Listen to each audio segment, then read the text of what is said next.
തകരാറുകൾ ഏറെയുള്ള പ്രിയദർശിനി ബസ്സുകളാണ് മലയോര മേഖലകളിൽ സർവീസ് നടത്തുന്നതെന്ന ആരോപണവുമായി KST. കാലപ്പഴക്കം ചെന്ന ബസ്സുകളിൽ അമിത യാത്രക്കാരുമായി സർവീസ് നടത്തുന്നത് വലിയ അപകടങ്ങൾക്ക് ഇടയാക്കുമെന്നും KST ജനറൽ സെക്രട്ടറി അജയ്കുമാർ പറയുന്നു.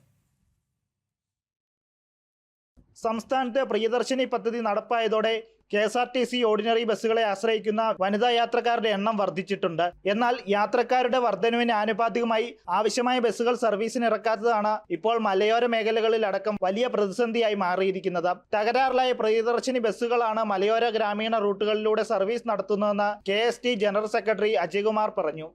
പ്രിയദർശിനി പദ്ധതി സൗജന്യ യാത്ര തുടങ്ങിയതുമായി ബന്ധപ്പെട്ട് മലയോര മേഖലയിൽ ഒരു ബസ്സിൽ കയറുന്നതിനേക്കാൾ കൂടുതൽ ആളുകൾ 100, 120, 130 ആളുകൾ ഒരു ബസ്സിൽ കയറുന്നതാണ് നമ്മളിപ്പോൾ കാണുന്നത്. വലിയ കയറ്റവും ഇറക്കവും അതുപോലെ തന്നെ അപകടകരമായ വളവുകളുള്ള ഇത്തരം റൂട്ടുകളിൽ ബസ്സിൻ്റെ എണ്ണം കൂട്ടണം. ബസ്സിൻ്റെ സമയക്രമത്തിൽ വ്യത്യാസം വരുത്തിക്കൊണ്ട് യാത്രക്കാരുടെ എണ്ണം കൂടുന്നതനുസരിച്ചുള്ള സമയക്രമം മാറ്റിക്കൊണ്ട് പുതിയ ഷെഡ്യൂളുകൾ ആരംഭിക്കണം.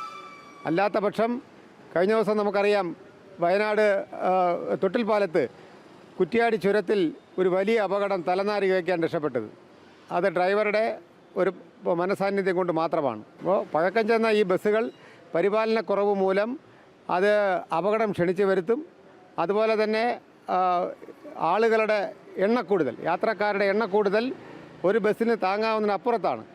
അതുകൊണ്ട് അടിയന്തരമായി KSRTC മാനേജ്മെന്റ് ഇത് പരിശോധിക്കണം. ഓർഡിനറി ബസ്സുകളുടെ അപര്യാപ്തത മൂലം നിലവിലുള്ള സർവീസുകളിൽ അമിത തിരക്കാണ് അനുഭവപ്പെടുന്നത്.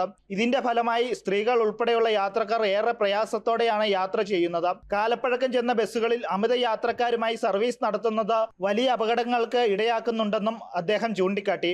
കൂടുതൽ ഓർഡിനറി ബസ്സുകൾ അനുവദിക്കണമെന്നും പഴയ ബസ്സുകൾ പിൻവലിച്ച് സുരക്ഷിതമായ ബസ്സുകൾ സർവീസിന് ഇറക്കണമെന്നും KST ആവശ്യപ്പെട്ടു. ജനം, തിരുവനന്തപുരം.